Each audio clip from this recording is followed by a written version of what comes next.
কেন্দ্ৰীয় ৰেশম বোৰ্ডৰ উদ্যোগত আজি যি ৰেশম কৃষি মেলা আয়োজন কৰিছে ইয়াতে মই নিজেও থাকি উপস্থিত থাকি খুব আনন্দিত হৈছোঁ আৰু আমাৰ জিলাখনৰ প্ৰায় 5 শতাধিক মুগা পালক আহি ইয়াতে সমবেত হৈছে আৰু কেইবাগৰাকীও বিশিষ্ট মুগা পালকক ইয়াতে তেখেতলোকক সম্বৰ্ধনা জনোৱা হৈছে উদগনি জনোৱা হৈছে আৰু মই খুব আশা ৰাখিছোঁ যে মুগা পালনটোক মানুহে যেতিয়া এটা বৃত্তি বা জীৱিকা হিচাপে যেতিয়া গ্ৰহণ কৰিব নিশ্চয় ই আমাৰ অসমৰ গ্ৰাম্য অৰ্থনীতিটোক আৰু অধিক আগুৱাই লৈ যাব আমি খুব গৌৰৱ কৰিব পাৰোঁ যে অসম হৈছে সোণালী সূতাৰ দেশ অসমত যি সোণালী সূতা উৎপাদন হয় পৃথিৱীৰ আৰু ক'তোৱেই নহয় এইটোৱে হৈছে অসমৰ আটাইতকৈ ইউনিক কেৰেক্টাৰ গতিকে এই অসমৰ যি সোণালী সূতা এই সোণালী সূতাৰ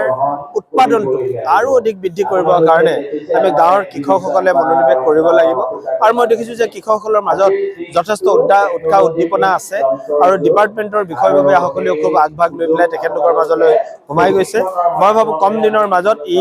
মানুহৰ মাজলৈ আৰু অধিক ভিতৰলৈ গৈ থাকিব আৰু ইয়াৰ যোগেদি আমাৰ অসমৰ মাননীয় মুখ্যমন্ত্ৰী ডাঙৰীয়াই কৈ থকা যিটো স্বনিৰ্ভৰ নাৰী আত্মনিৰ্ভৰ অসম এই যিটো আমাৰ সপোন এই সপোনটোক আমি ইয়াৰ যোগেদিও বাস্তৱায়িত কৰিবৰ কাৰণে সক্ষম ইয়াত বন্য ৰেশম কৃষি মেলা ইয়াত কেন্দ্ৰীয় এৰী মুগা গৱেষণা আৰু প্ৰশিক্ষণ প্ৰতিষ্ঠানৰ দ্বাৰা ইয়াত আজি অনুষ্ঠিত হৈছে এই অনুষ্ঠানখনত আমি ডিব্ৰুগড় জিলাৰ প্ৰায়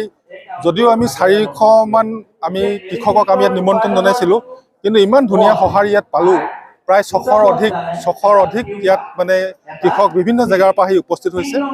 আৰু এই অনুষ্ঠানত আজি আমি যদিও আমাৰ চেণ্ট্ৰেল চিল্ক বৰ্ডৰ পৰা member secretary Shri P Shiva Kumar অহাৰ কথা আছিলে কিন্তু তেখেতে কিছুমান কাৰণত আহিব নোৱাৰাৰ কাৰণে তেওঁ আহিব নোৱাৰিলে যদিও আমাৰ মাজত আজি আমাৰ মৰাণ সমষ্টিৰ মাননীয় সন্মানীয় MLA তেখেত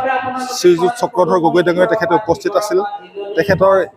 উপস্থিতিয়ে এই সভাখন আজি অনুষ্ঠানটো খুব সাফল্যমণ্ডিত কৰি তুলিছে বিশেষকৈ তেখেতে যিখিনি হাৰুৱা ভাষণ ইয়াত প্ৰদান কৰিলে কৃষকসকলক ৰেশম পালকসকলক উদ্দেশ্যি তেওঁলোকে যিখিনি কথা